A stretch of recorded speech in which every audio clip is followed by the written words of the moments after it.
Hi, it's Lainy here at Achievement for All, and I'm joined by Laura Stagg, who's one of our achievement coaches and works in many of the schools for the charity. We're going to look a bit at leadership and communication today, but particularly around the communication with parents and carers. So Laura, welcome. Just talk to us a bit about what are we talking about in this like good or bad communication? What sort of communication are we expecting to see? Hi, Lainy. Constantly communicating, not just verbally what we say, but also our non-verbal communication. So our tonal quality, our facial expression, our eyes, our body language. So we're always communicating with people. And we've probably communicated with people in really different ways over the last few months. We've probably moved a lot more to virtual communication and using technology really to communicate a lot of things. So when we're thinking about good communication and bad communication, you can probably think of some times where you've had something communicated really well to you and think times when something hasn't been communicated particularly well. So generally, good communication looks like a really clear message, understanding your audience as well, being quite concise with what you want to convey and using the appropriate language.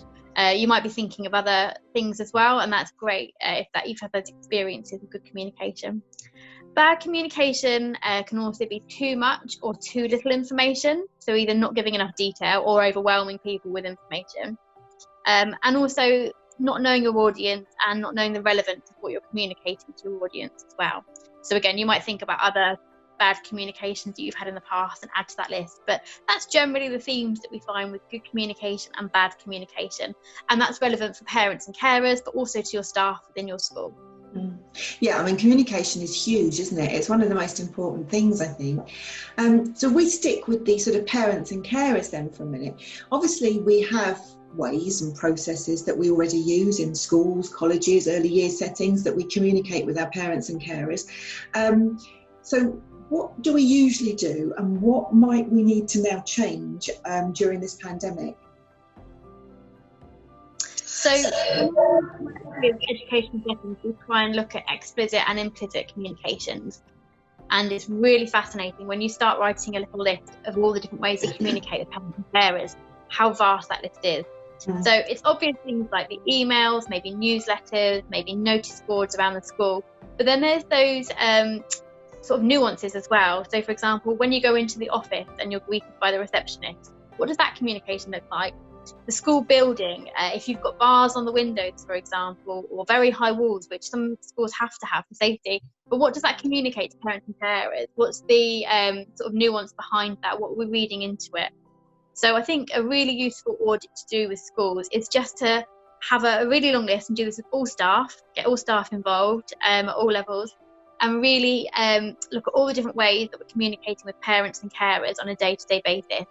And then try and think about which ones are most effective and really communicate the vision and values and messages to the school well, and then which ones might have a negative impact and what can we do about those as well. What does it say about our school and how can we change it, for example? So if we've got a notice board up and it's still got last term's newsletter on there, what does that say about our school? Because very often the classrooms look absolutely beautiful. You know, we've got our displays up, we've got a good representation of our children in the classroom, they're well organised, well structured, but the parents and carers don't often get to see the classrooms and they don't spend much time in there. They spend quite a lot of time on the outside of the school, so thinking about the notice board, the playground, the external communications is a really important thing to do, I think. So I think it's a really important aspect to take forward, is just to do a little audit and stock take of good practice and then practice that could be developed as well. And what sort of changed messages might we want to give now that we've been in this situation and young people and parents are coming back into schools? Do we need to change anything, do you think? So first of all, I think it's really challenging communicating with parents and carers at the moment, because schools are getting an awful lot of information about reopening and what that looks like, class sizes, cleaning, all those kind of things, and it's really hard to communicate with parents and carers around that. So I think being as transparent as you can, but also making sure we're giving lots of reassurance. So I think parents and carers going back are going to need more communication or better communication. to make sure they feel safe with their children going in, and they understand what's happening. I think knowing what's going on alleviates a lot of worry for parents and carers if we're communicating well with them. But also, hopefully, schools have found new ways of communicating with parents and carers over the last few months. So they might be utilising emails a bit more, or parent mail, or some of the apps that they've got going. They might be thinking about using virtual assemblies or sharing learning in a more collaborative way, which is great for a lot of parents and carers. Most of us now have got access to technology of some sort. And if that's a way to engage with parents and carers and communicate effectively, then great. I think that's a really good way of using it. Yeah. And I think you said something really important, that, you know, we're both parents, aren't we? And I think you want to know that your child is safe, don't you? So I think that whole message about we are going to make sure that they're safe and that you're safe and that the environment is safe.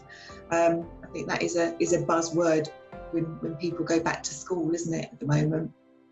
Yeah, absolutely. So letting them know what you're putting in place and how that's going to help going forward, and also how they can support at home as well. Yes. Teaching children at home to wash their hands and making sure they're staying clean, and talking to them about social distancing. I think that's really important, so they can play a role in that part as well. So it's not just all the school's responsibility, it is all us working together to keep our children and young people safe. Yeah, and we often hear that phrase, don't we, parents as partners, but I think genuinely this is a time where that needs to happen, I guess. So how can we ensure that communications ease the move back into a new normal? Because we're going to have a new normal, aren't we? Yeah, absolutely. So I think having a review of the communications that have happened already, maybe getting pupil voice or parent voice on what's worked or what isn't, maybe looking at who's accessing different communications, I think that could be really useful. And then just, I think, a review really of the systems that are going on in place, and what's been effective and what we could use going forwards, and what might be different, I guess, is going to be most crucial. Thinking about transitioning back in, learning gaps, well-being as well, making sure that we're communicating our needs. I think where we do this really well is where we've got strong relationships with our parents and carers already. So when they feel that they can trust us, they can come in and say, I've lost my job during this period and I'm struggling. Have we got access to a food bank? What can you help me with? I know a lot of parents are thinking about those children have outgrown their uniform over the last few months, and how do we get the uniform back? And schools are saying, don't worry about that maybe for the first part, let's just get you back in and safe. So I think that's really important, is having those trusting relationships, so parents and carers can approach whoever it is as their key contact in school and say, I need help with this, what can I do? And the school, having that really open door policy, and supporting them with all of those needs. Yeah, and what I can hear from what you're saying is also they need to be flexible, don't they, at this time? It's not the time to say that the uniform, the behaviour, the timekeeping, the everything has to be spot on 100%. What we're saying is this is a unique transition period that we've never experienced before, where everybody's coming back from very different experiences, and we have to ease that process and ease them in gently, don't we, with such of awareness that we might need to be more flexible and a little bit more understanding. Absolutely, and I think that goes both ways. So it's the school understanding that parents might not necessarily have the right uniform, or attendance might be tricky at first, but then also I think parents and carers understanding that the school's going through a really tough time now as well. So they might still have staff that are shielding, so they might be running very low on staff. I know some settings running on 30% of their staff at the moment, which is hugely challenging. Wow. Yeah. They might have bereavement themselves, the staff. They might still be running some virtual learning. So we might have teachers who are teaching during the day and then also getting resources ready for virtual learning the next day for another year group. So there's an awful lot of challenges going on for schools. So I think that mutual understanding of the challenges is really important, and knowing that as partners, we're both working together to make the best situation for the children as possible. Yeah, and so I think important message for leaders really is inform your parents as much as possible about the difficulties that you're having too, so that they can be more empathetic when they're dealing with you too, because it is a two-way thing, isn't it? They've got to be working together at this time. Yeah, absolutely. We drive that connection and those relationships as well, and that might be a really lovely way forward. That might actually strengthen relationships between parents and carers and the school over the next few months, because we're going to have more empathy and understanding to get through this. Yeah. So ultimately then the sort of the upshot could be slightly more positive in terms of you might engage with more parents or in a better way, which is great and can only be a good thing, because we know how well that impacts on young people's learning. So I guess use what you can that's positive out of a negative situation often, isn't it? Absolutely. Thank you ever so much for joining us, Laura. If you found value in what we've been talking about and it's interested you, you can go and look on the website to find out more information. Also, you're about to see a link pop up on the screen somewhere here to pop a pound in the pot towards our charity, because we do strive to support all vulnerable young people's education and achievement. Thank you for listening, and thank you to Laura for coming in and talking to me. Thank you.